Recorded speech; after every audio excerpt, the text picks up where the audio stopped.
Tjena allihopa! Jag heter Björn och välkommen till Tecken. Jag har fått låna en Keychron V6 Ultra 8K och Keychron Sverige och jag har testat runt på det och varit min daily driver i cirka 3 veckor.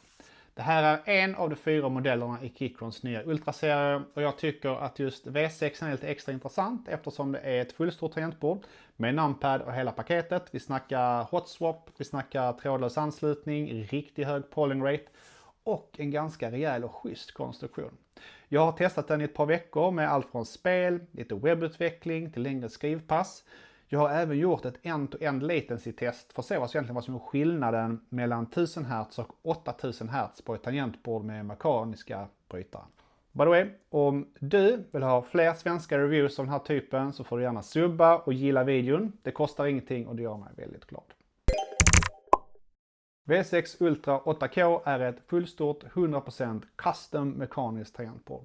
Det går att köra via 2,4 GHz, Bluetooth 5,3 eller med kabel.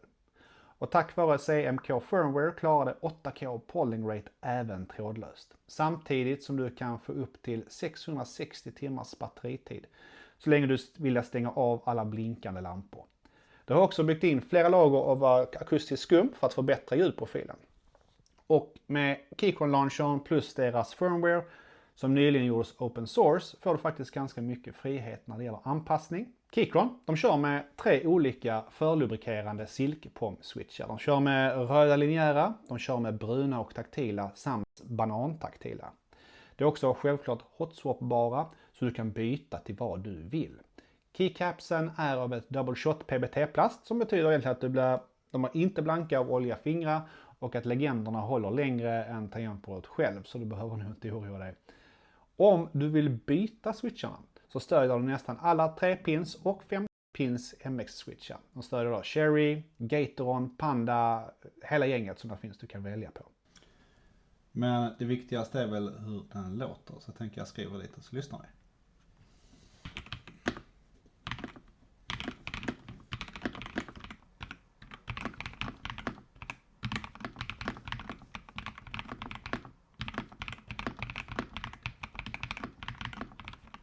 Keychron kör med på ett klassiskt 100% full size layout, vilket betyder att du får hela paketet, din numpad med en stor nolla, ordentlig spacing mellan sektionerna och uppe i mitten så hittar vi en rotary knob med distinkta klick när du snurrar på den som ger standardfunktionerna som volym upp och ner och tryck från mute och unmute. V6 Ultra erbjuder också 4 stycken extra knappar ovanför numpaden. Det är föranställda som F13 till F16 men du kan ställa om dem i Keychron launchern i deras webbaserade konfigurationsapplikation. Keychron launchern fungerar bara i Chromium-baserade webbläsare vilket betyder att du som kör Firefox som jag eller Safari måste ladda ner exempelvis Edge eller Chrome för att kunna konfigurera tangentbordet. Och i min värld så är hela poängen med en webbapp att den ska fungera överallt på alla stora operativsystem som Windows, MacOS och Linux och på de stora webbläsarmotorerna som Gecko, Chromium och WebKit.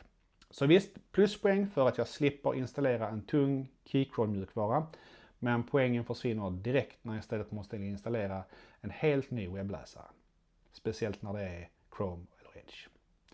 Men när jag väl kommit över irritationen av att ha Edge installerat så måste jag säga att Keychron launchern faktiskt är stabil och riktigt bra.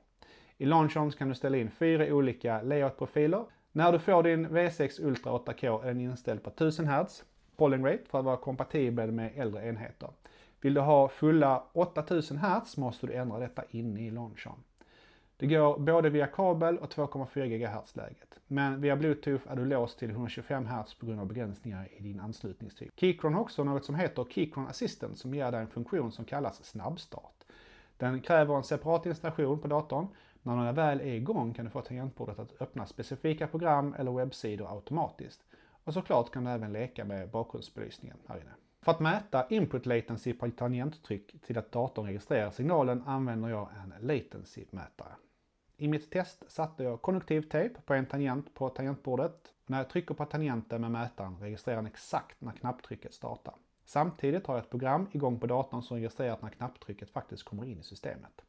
Eftersom jag mäter både startpunkten, alltså när tangenten trycks ner, och slutpunkten när datorn registrerar inputen blir det här ett end-to-end test, latency-testen. Det betyder att jag mäter hela fördröjningen genom kedjan från själva tangenttrycket till att inputen tas emot av datorn. Samtidigt betyder det också att allt som finns mellan själva knapptrycket och datorns registrering kommer att lägga till latency och påverka resultatet. Men kom ihåg, jag mäter är skillnaden mellan 1000 och 8000 Hz. Ett test var cirka 100 knapptryckningar och för att minska påverkan från extremvärden tog jag först bort de 2 bästa och de 2 sämsta resultaten för varje test. Efter att resultaten slagits ihop landade 1000 Hz på 17,68 millisekunder i snitt end-to-end input latency, medan 8000 Hz landade på 16,84 millisekunder. Det är en skillnad på 0,84 millisekunder. Alltså inte ens 1 millisekunds skillnad. Skillnaden mellan 1000 Hz och 8000 Hz var alltså så liten att den i praktiken bara hamnar i brus. Det går därför inte att se någon tydlig skillnad mellan 1000 och 8000 Hz i ett mer realistiskt scenario. Det här är ett full-size tangentbord som känns genomtyngt med bra skrivkänsla, stabil konstruktion och ett löjligt bra batteritid. Men köp inte den här modellen bara för 8000 Hz. Som du såg i testet så är det inget du kommer märka på den här modellen. Inte ens i gaming. Däremot, om du hittar den till ett bra pris och vill ha ett full-size tangentbord med nice skrivkänsla så tycker jag absolut att det är värt att kolla på. Jag lägger några länkar i beskrivningen till olika svenska butiker där du kan köpa det själv. Det är inga affiliate-länkar så du kan klicka på dem utan att jag tjänar en enda krona. Det är alltså en helt ekonomisk riskfri interaktion för både dig och mig. Så tack så jättemycket för att du kollade och så ses vi i nästa film igen. Ha det gött, tja!